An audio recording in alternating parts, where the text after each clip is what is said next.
Welcome to HPC News Bytes, a weekly show about important news in the world of supercomputing, AI, and other advanced technologies.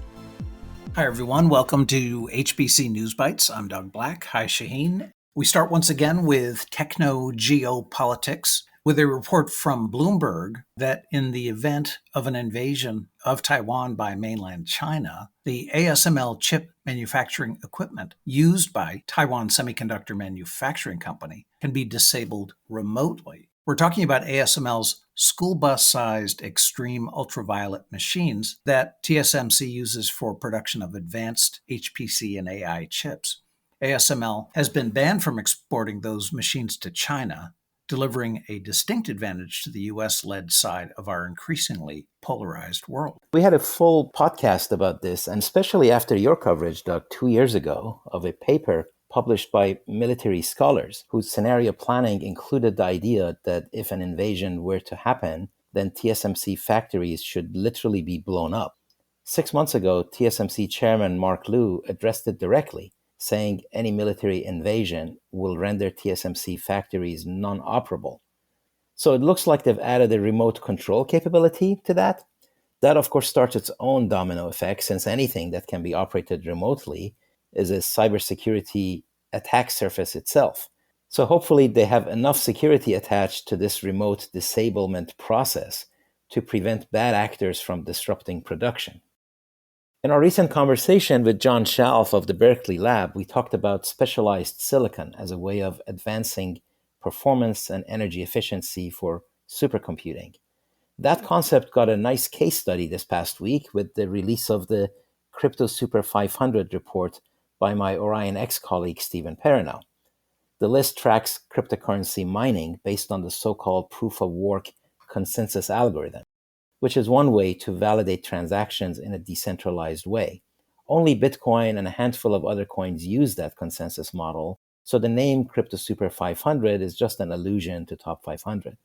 Proof of work is based on cryptographic hashing, so it's not the same as scientific or AI computation, but just like supercomputing, it is both very computationally intensive and its energy use is the subject of intense focus, since it directly impacts the economic model for miners. So in the 12th edition of the report, Stephen looks at the silicon that is used for mining and how incredibly effective they are for what they do compared to a more general purpose approach. He's saying this decentralized auto-balanced Bitcoin network has emerged as a great example of a specialized supercomputer, demonstrating the effectiveness of the specialized silicon strategy. Very interesting. And as we expect more examples of specialized silicon in supercomputing, I encourage our listeners to look up the @HPC podcast episode with John Shalf 2 weeks ago, who expands on this topic. There's a report from the tech news site The Information that Elon Musk says he plans to build what would be the world's biggest AI supercomputer comprised of 100,000 Nvidia H100s.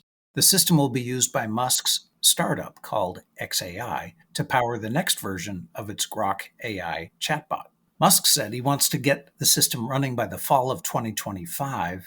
It would be at least 4 times the size of today's biggest GPU clusters. The story brings to mind Musk's statement in 2017 that AI, quote, is the scariest thing, with the potential to destroy humanity. Comments he repeated last year, along with calls for controlling and regulating it. I have to say, Shaheen, we can only imagine what he'd be doing with AI if he thought it was a force for good. Speaking of controlling AI, as we covered back in March, the European Union is out ahead of the rest of the world in establishing an AI regulatory regime. Its landmark regulations will go into force next month, having been endorsed by the EU countries in a political deal reached in December. This sets a potential global benchmark for a technology used in business and everyday life, just as has been Europe's GDPR data privacy law passed in 2018. As Reuters reported, the EU's AI Act is more comprehensive than the United States' light touch voluntary compliance approach, or China's approach, which seems to optimize for social stability and state control. As a summary and reminder, the EU law aims to protect people and businesses, includes a risk taxonomy for AI practices and AI applications, and establishes clarity for AI investors for usage and adoption of AI products. It's earnings season, and despite talk of a possible softening by the end of the year and improving wait times to receive systems, we see continued strong demand for generative AI and therefore hefty GPUs for learning and inference. Nvidia said demand for H100s actually grew after they announced the B100. That demand pulls a lot of other technologies like networking, memory, and software. So the party continues. Yes, anyone who's bet against NVIDIA's continued staggering rise has lost so far. Now, it's true their quarterly revenue growth has slowed, but that's only in comparison with the dizzying jump in revenues of a year ago. We note that in October 2022, NVIDIA stock was at $112. Today, it's above $1,000, and Jensen Huang's personal worth is more than $90 billion. The company enabled the generative AI revolution. They're riding that wave, and it's been amazing.